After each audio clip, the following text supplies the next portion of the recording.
Assalamualaikum rekan-rekan sekalian. Pada kesempatan ini kita akan membahas tentang arsitektur Big Data. Apakah arsitektur Big Data itu? Arsitektur Big Data merupakan desain struktur logika dan fisik pada sistem komputer yang digunakan untuk menangani yang pertama adalah penyerapan data atau ingestion, kemudian pemrosesan data atau processingnya, dan dilanjutkan dengan analisis dan pelaporan dari data. Ya. Desain struktur logika ini, arsitektur big data ini diperlukan untuk memproses, untuk menangani data yang sangat besar, yang kompleks, dan mempunyai kecepatan yang tinggi, sehingga tidak bisa ditangani oleh sistem manajemen data tradisional, sebagaimana yang kita bahas pada tutorial yang sebelumnya.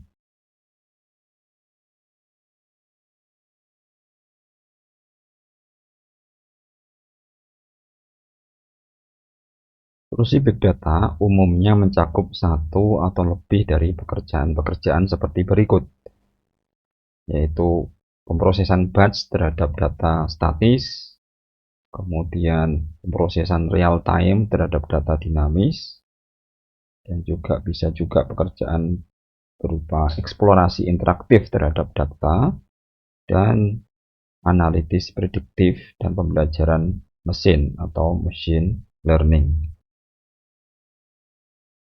Untuk kebutuhan solusi Big Data tersebut, secara umum arsitektur Big Data mengandung sebagian atau semua komponen berikut.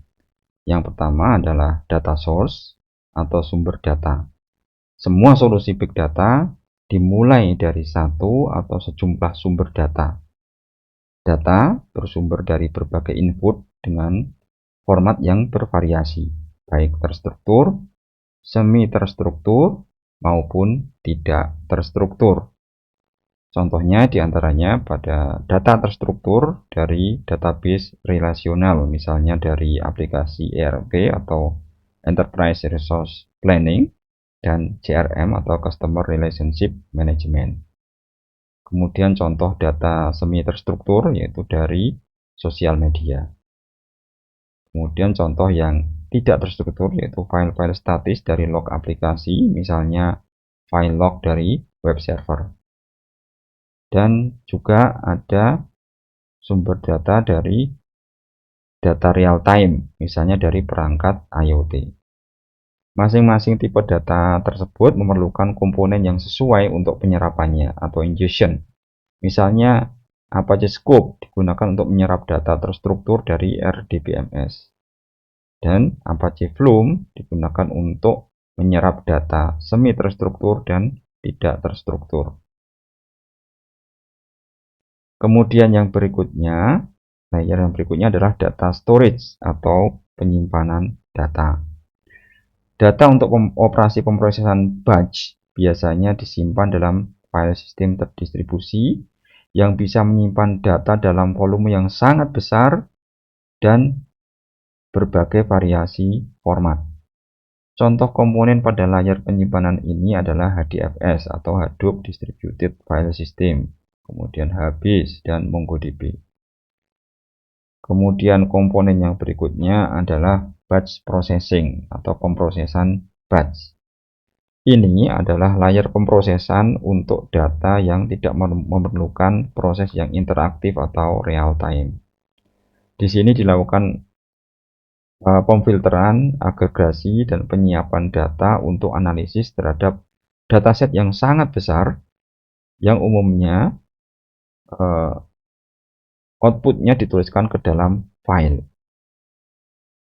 Contoh komponen yang melakukan batch processing ini adalah MapReduce. Kemudian ada lagi komponen yang real-time message ingestion atau penyerapan pesan real-time. Untuk sumber data yang real-time diperlukan perangkat yang berfungsi sebagai buffer dari pesan untuk menangkap dan menyimpan aliran data untuk pemrosesan stream.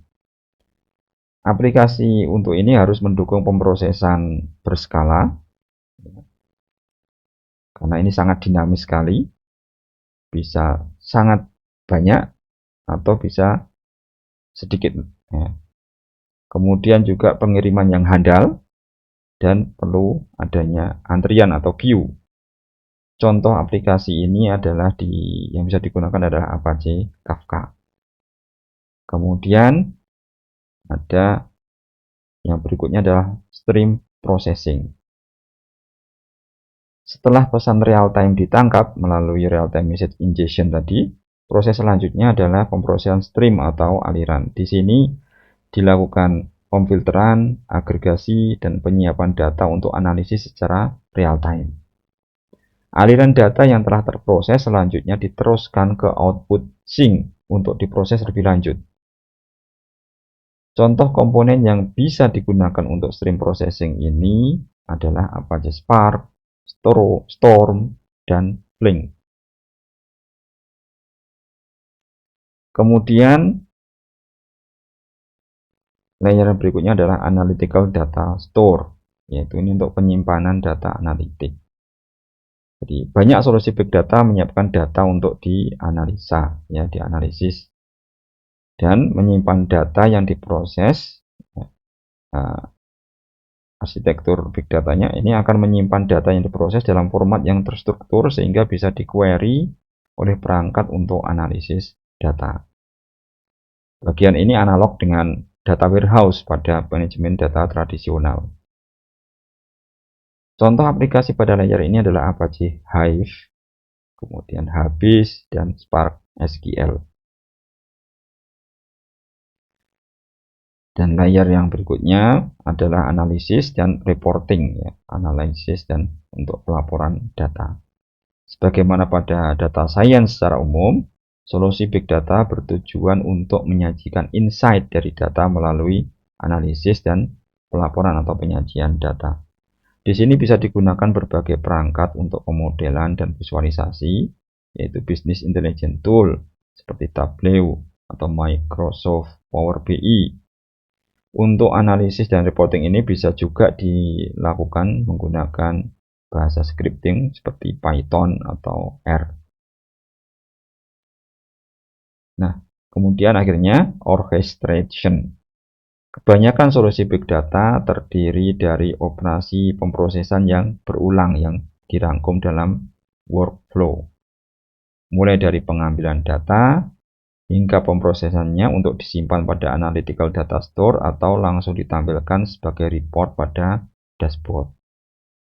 Untuk melakukan otomasi terhadap workflow ini diperlukan teknologi orchestration semacam Apache OZ atau Apache Ambari.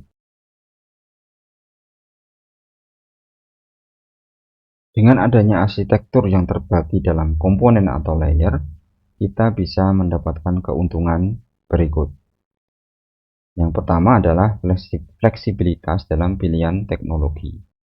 Ada banyak pilihan teknologi untuk solusi yang diharapkan, misalnya Microsoft Azure, MongoDB, dan teknologi open source dari Apache. Kita bisa menggabungkan teknologi tersebut atau saling menggantikan karena interoperability dari masing-masing teknologi tersebut. Kemudian yang kedua adalah performa yang tinggi melalui pengerjaan yang paralel. Jadi arsitektur big data menggunakan parallel computing dalam operasinya dan ini akan meningkatkan performa dari sistem. Kemudian juga kemudahan penskalaan sistem. Arsitektur big data memberikan kemudahan dalam horizontal scaling, yaitu sehingga penambahan mesin untuk penambahan kapasitas bisa dilakukan dengan mudah, ya, dengan menambahkan node atau mesin tanpa harus menghentikan sistem yang sedang berjalan atau penambahan secara on the fly. Dan semua proses pengelolaan hardware dalam penambahan ini, penskalaan ini sudah ditangani oleh framework dari arsitektur big data tersebut.